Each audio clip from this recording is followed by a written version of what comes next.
I needed to repair some walls and do some touch-ups, so I chose this drywall wall mending kit.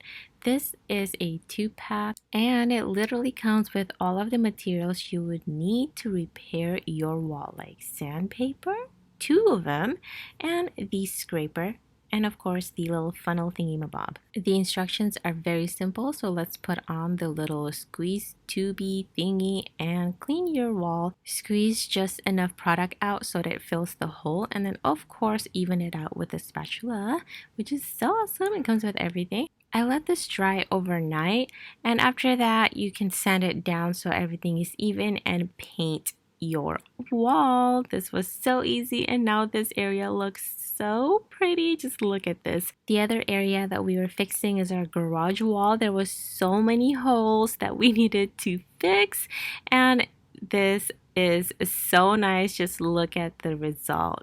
You can't even tell. Amazing.